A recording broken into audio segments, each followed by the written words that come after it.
नमस्कार दोस्तों, स्वागत है आपका आज के मुख्य समाचारों में। दोस्तों यहां पर आपको देखने को मिलेगी आज दिन भर की देश दुनिया की तमाम बड़ी खबरें, मुख्य समाचार, ब्रेकिंग न्यूज अपडेट्स के रूप में। तो दोस्तों आप सभी लोगों से रिक्वेस्ट है इस वीडियो को ज्यादा से ज्यादा लाइक और शेयर करें। तो दोस्तों सीधे चलते हैं आज की पहली बड़ी खबर की ओर। 20 साल में 7वीं बार मुख्यमंत्री बने नीतीश कुमार, मंत्रिमंडल में शामिल हुए 14 चेहरे।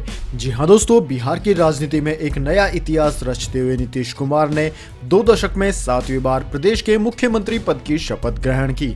केंद्रीय गृह मंत्री अमित शाह और भाजपा के राष्ट्रीय अध्यक्ष जगत प्रकाश नड्डा यानी कि जेपी नड्डा जैसे राजग के शीर्ष नेताओं की मौजूदगी में राजभवन में आयोजित समारोह में राज्यपाल फागू चौहान ने नीतीश कुमार को पद एवं गोपनीयता की शपथ दिलाई। दोस्तों नीतीश के अलावा 14 अन्य लोगों ने मंत्री पद की शपथ भी ली, जिनमें भाजपा विधानमंडल दल के नेता तारकिशोर प्रसाद और उपनेता रेणु देवी के अलावा विजय कुमार चौधरी, अशोक चौधरी, मंगल पांडे आदि शामिल हैं। इस बार भाजपा से 7, जेडीयू से 5, हम और वीआईपी से एक मंत्री बना है। दोस्तों नीतीश कुमार ने राज्य के मुख्यमंत्री पद पर सर्वाधिक लंबे समय तक रहने वाले श्री कृष्ण सिंह के रिकॉर्ड को पीछे छोड़ने की ओर कदम रख दिया है, जिन्होंने आजादी से पहले से लेकर 1961 में अपने निधन तक इस पद पर अपनी सेवाएं दी थी। दोस्तों नीतीश कुमार ने सबसे पहले 2000 में प्रदेश के मुख्यमंत्री पद की शपथ ली थी, लेकिन बहुमत नहीं जुटा पाने के कारण उनकी सरकार सप्ताह भर चली और उन्हें केंद्र में अटल बिहारी वाजपेयी की सरकार में मंत्री के रूप में वापसी करनी पड़ी थी।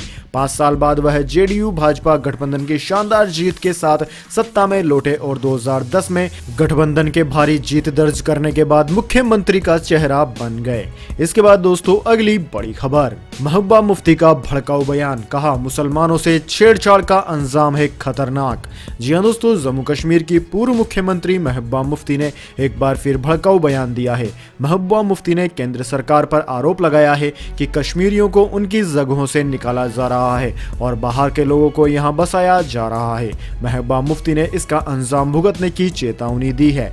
दोस्तों महबूबा मुफ्ती ने कहा है कि सरकार गुज्जर बकरवाल समुदाय को खदेड़ रही है और भारत के अन्य लोगों को यहां बसाना चाहती है। महबूबा मुफ्ती ने आरोप लगाया कि सरकार यहां के लोगों को भगाना चाहती है। विवादित बयान देते हुए महबूबा मुफ्ती ने कहा कि इन अमन पसंद लोगों को जबरदस्ती धकेला जा रहा है, इनके साथ छेड़छाड़ मत कीजिए, इसके बहुत खतरनाक अंजाम भुगतने पड़ सकते हैं। दरअसल दोस्तों महबूबा मुफ्ती ने कहा कि जम्मू कश्मीर में एक नाजायज कार्रवाई शुरू की गई है। इसी कार्रवाई के तहत गुज्जर बकरवाल को खदेड़ा जा रहा है। उन्होंने सरकार के नए लैंड बिल पर सवाल उठाए, साथ ही सरकार पर मुसलमानों को जान पूछकर निशाना बनाने का आरोप भी लगाया है।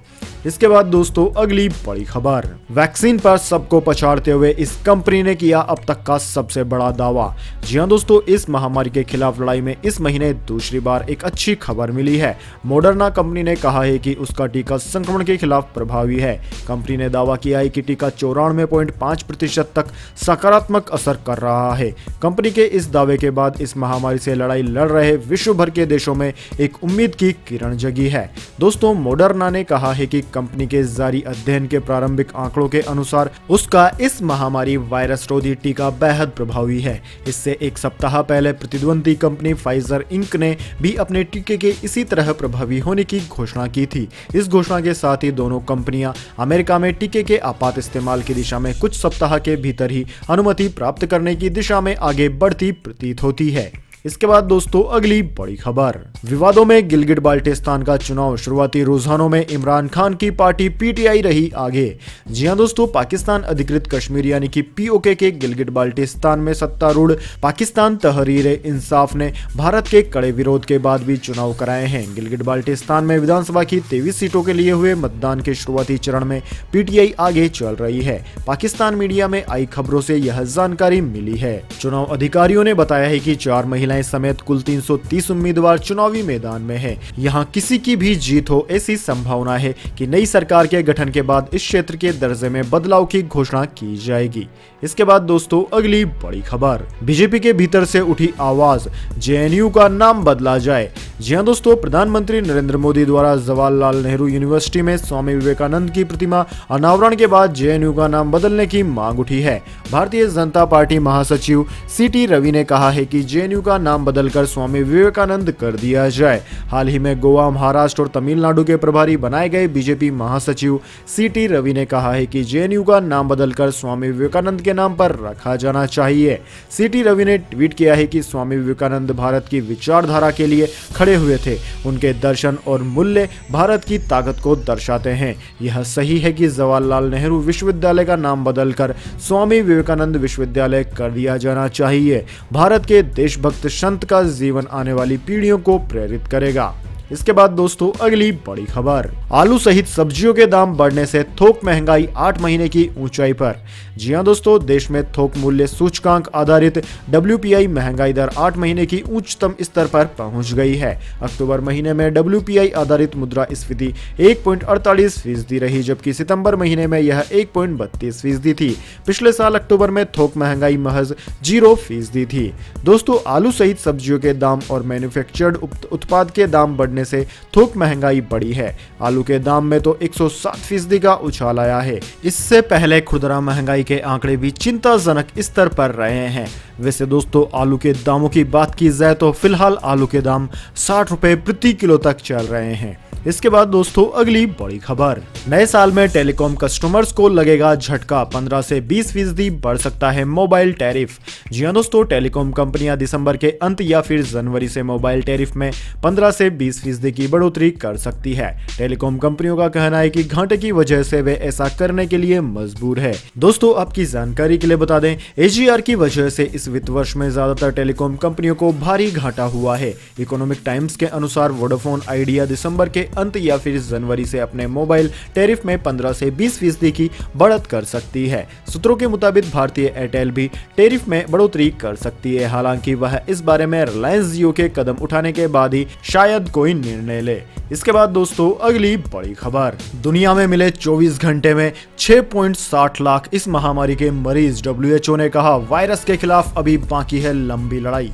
जी हां दोस्तों, भारत समेत दुनिया के तमाम देशों की इस महामारी के खिलाफ लड़ाई जारी है। दुनिया में अब तक 5.46 करोड़ से ज्यादा लोग इस महामारी से संक्रमित हो चुके हैं। अब तक 13.23 लाख लोगों की मौत भी इस महामारी से हो चुकी है। वहीं दोस्तों 3.80 करोड़ रिकवर हो चुके हैं। विश्व स्वास्थ्य संगठन यानी कि WHO के मुताबिक पिछले 24 घंटे में दुनिया में इस महामारी के कुल 6,60,000 नए मरीज सामने मिले हैं। दोस्तों एक हफ्ते में मिले इस महामारी के मामलों में ये अब तक का सबसे ज्यादा आंकड़ा है।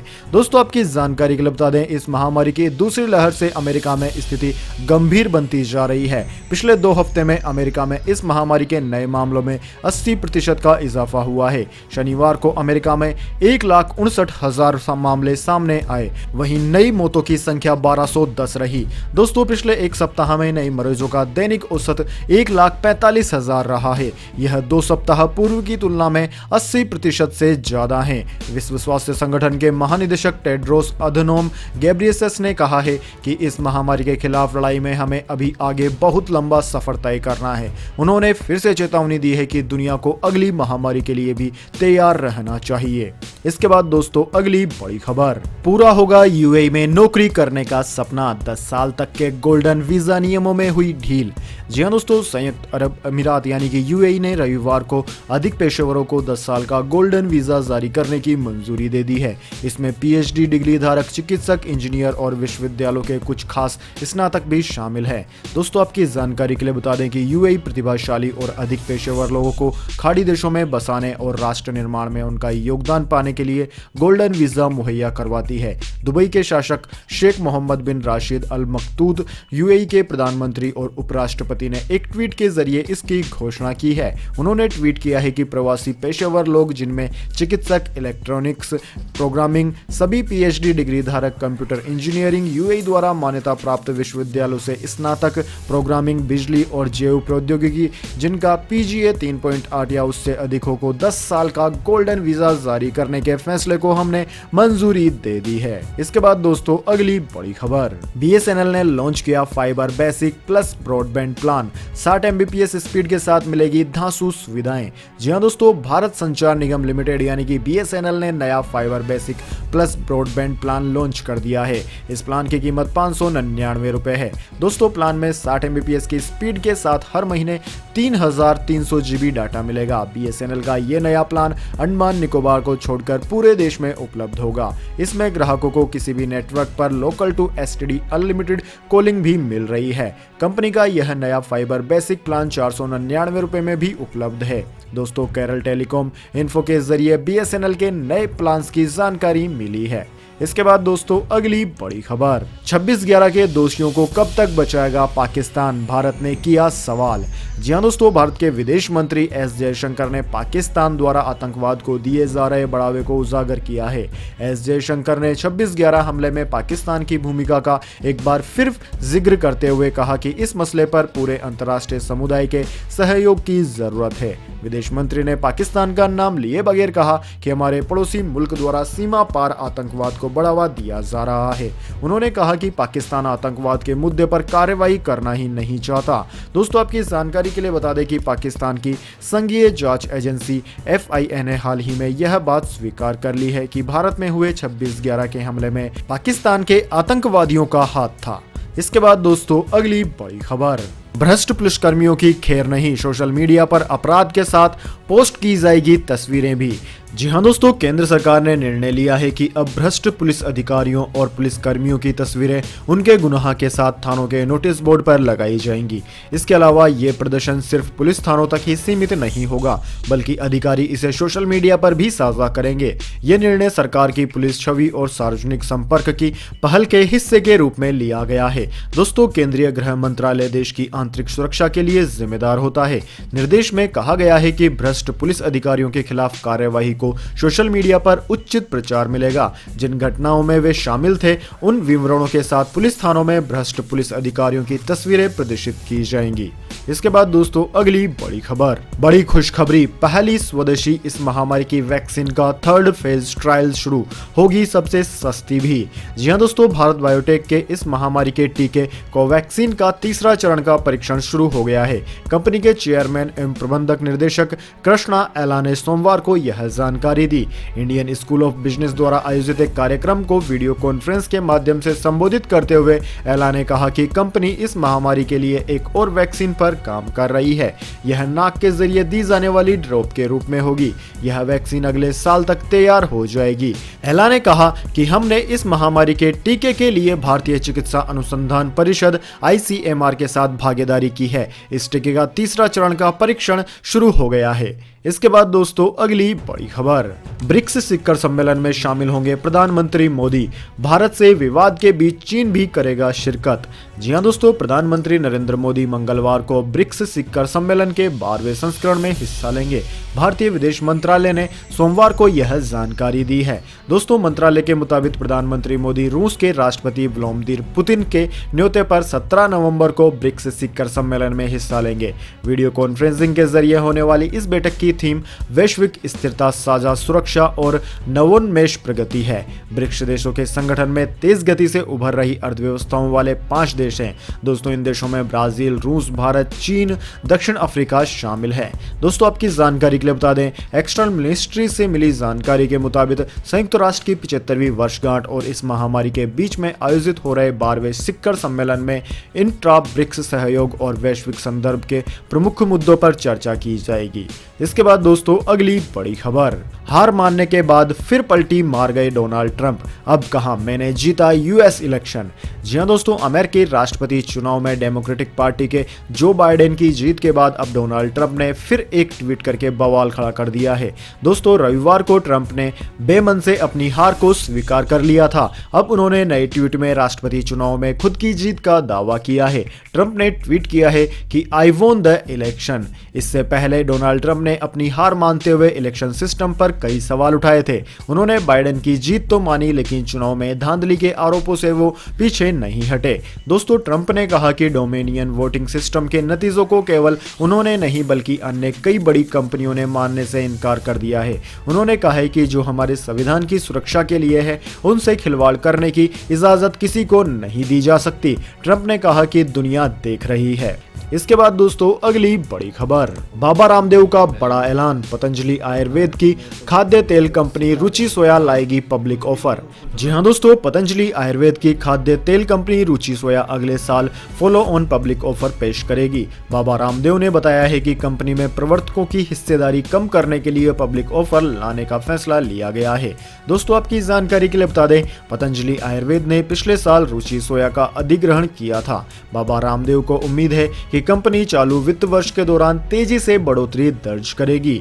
दोस्तों आपकी जानकारी के लिए बता दें, पतंजलि ने पिछले साल इंसॉल्वेंसी प्रोसेस के जरिए 4,350 करोड़ रुपए में रुचि सोया का अधिग्रहण किया था। रुचि सोया शेयर बाजारों में सूचीबद्ध कंपनी है। इस समय कंपनी में प्रवर्तकों की हिस्सेदारी करीब 99% है। उन्हें नियमों के मुताबिक कंपनी में सार्वजनिक हिस्सेदारी 25% करने के लिए अपनी हिस्सेदारी घटानी होगी। इसके बाद दोस्तों अगली बड़ी खबर, मौसम समाचार, पहाड़ों पर भारी बर्फबारी, इंडियन मेट्रोलॉजी डिपार्टमेंट ने 4 जिलों में दी हिमस्खलन की चेतावनी। जी हां दोस्तों, जम्मू कश्मीर के तापमान में भारी गिरावट आने के बाद मौसम ने करवट ले ली है और पिछले कुछ दिनों से यहां बर्फबारी की शुरुआत हो गई है। इसी के चलते मौसम विज्ञान विभाग ने कश्मीर के 4 जिलों में हिमस्खलन की चेतावनी जारी की है। दरअसल दोस्तों, केंद्र शासित प्रदेश में पिछले 2 दिनों से भारी बर्फबारी का दौर जारी है। अधिकारियों ने उत्तरी कश्मीर के कुपवाड़ा, बांदीपोरा और बारामूला जिलों और मध्य कश्मीर में गोंदरबल जिले में हिमस्खलन की चेतावनी जारी की है। बर्फबारी के कारण ही घाटी को देश से जोड़ने वाले राष्ट्रीय राजमार्ग पर यातायात भी पूरी तरह से बंद कर दिया गया है।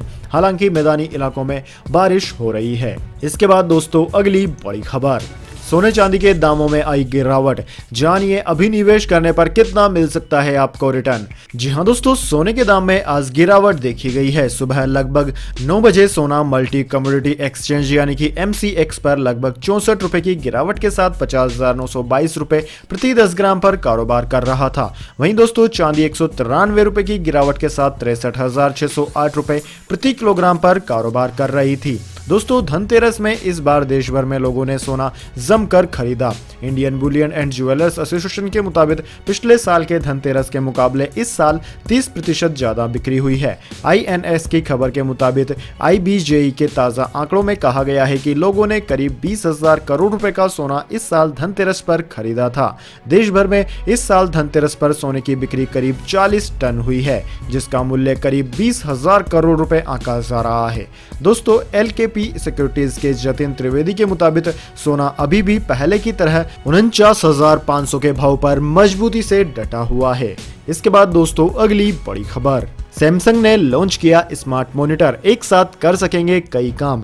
जी हां दोस्तों, सैमसंग इलेक्ट्रॉनिक्स ने आज अपने नए स्मार्ट मॉनिटर को दुनिया भर के बाजारों के लिए उपलब्ध करा दिया है।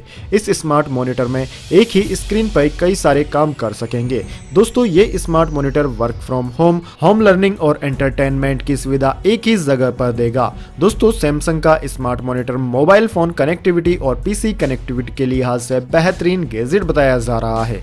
ये सैमसंग के built in smart TV platform की तरह ही है। दोस्तों सैमसंग का स्मार्ट मॉनिटर कनेक्टिविटी के लिए PC और स्मार्टफोन को बेहतरीन तरीके से सपोर्ट करता है। स्मार्ट मॉनिटर से मोबाइल ऐप कास्टिंग या फिर एप्पल एयरप्ले जोड़ने के लिए सिर्फ एक क्लिक ही करना होगा। इसके बाद दोस्तों अगली बड़ी खबर, वैज्ञानिकों का दावा अगली सर्दियों तक राहत नहीं, टीके को लेकर कही बड़ी बात।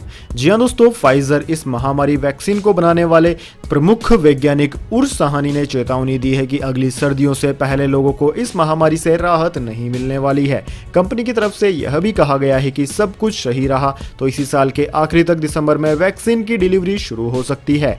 फाइजर और बायोनटेक द्वारा विकसित की जा रही इस महामारी की वैक्सीन के सारे ट्रायल अगर सही रहे तो इस साल के अंत तक या फिर अगले साल की शुरुआत में टीका लोगों को लगाया जा सकता है।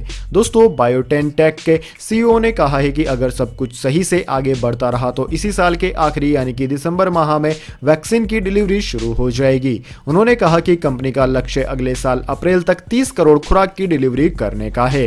तो दोस्तों यह थी आज की तमाम बड़ी खबरें। अगर दोस्तों वीडियो आपको पसंद आई है तो वीडियो को ज़्यादा से ज़्यादा लाइक और शेयर करें। धन्यवाद। वंदे मातरम। जय हिंद, जय भारत।